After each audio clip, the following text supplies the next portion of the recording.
A mi equipo y a mí nos tocó hablar acerca de la electronegatividad. Mi compañero Sergio les va a hablar sobre el concepto, Gustavo sobre los tipos de enlaces y Juan Pablo sobre la tabla de Pauling. El concepto fue propuesto por el bioquímico estadounidense Linus Carl Pauling, que nació el 28 de febrero de 1901 en Portland, Oregon, y en 1932, en base a los estudios de la regla del octeto hechos por Lewis, pues encontró el concepto de la electronegatividad, y esto hizo que en 1954 ganara el premio Nobel. Bueno, a mí me tocó explicar el concepto de la electronegatividad. Esto se refiere a la capacidad que tiene un átomo para atraer electrones de un enlace químico. En palabras simples, es la fuerza de atracción que tiene. Un ejemplo base sería este, que como sabemos que el oxígeno es más electronegativo que el hidrógeno, atraería así a los electrones. Y se preguntarán, y generando esto unos polos positivos y negativos en la molécula. Y se preguntarán, ¿para qué nos sirve la electronegatividad? Pues simplemente es para entender cómo se comportan los átomos en las moléculas y qué tipo de enlace lo forman. Pauling calculó algo que llamamos electronegatividad. Este es un valor que nos dice qué tan fuerte es un átomo para atraer electrones de otros átomos. Los elementos químicos tienen diferentes electronegatividades. Por ejemplo, los elementos que están en la parte inferior izquierda, como el sodio y el potasio, tienen electronegatividades bajas, alrededor de 0.7. Esto significa que no atraen muchos electrones de otros átomos. Por otro lado, si nos movemos hacia arriba y a la derecha, como en el oxígeno o el flúor, las electronegatividades aumentan. Estos elementos son mucho más eficientes al atraer electrones de otros átomos.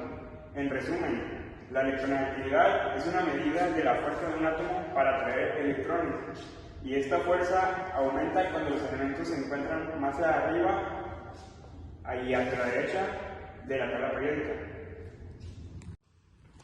Pues a mí me tocó hablar sobre cómo se determinan pues, los diferentes tipos de enlaces que ya les había comentado mis compañeros anteriormente. Ok, para determinar la naturaleza del tipo de enlace de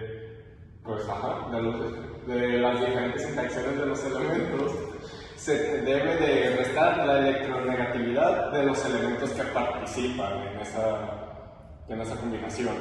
Okay. Si al momento de restar la electronegatividad de los elementos da como resultado de 0 a 0.4, eso quiere decir que es un enlace covalente no polar, lo que quiere decir que ambos elementos tienen una electronegatividad similar, y hace que pues esto se vaya haciendo pues un átomo, un elemento, ¿no? Y acá otro.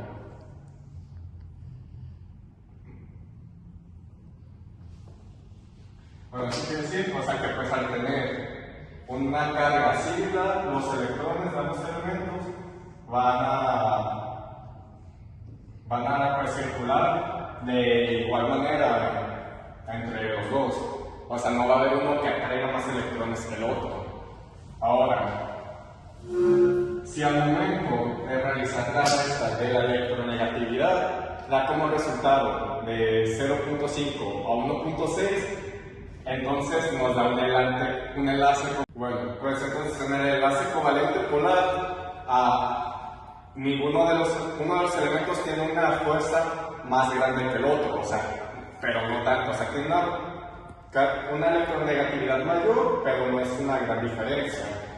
En estos casos del enlace covalente polar, aquí estaría un elemento y aquí estaría otro elemento, ¿no?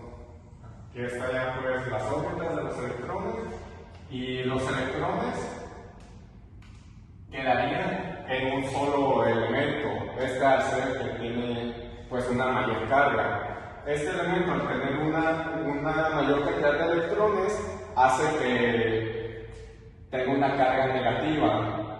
Y esta, al estar muy lejos de sus electrones, tiene una pequeña carga positiva. Y esto pues como resultado nos da que se formen dos polos, uno negativo y un polo positivo.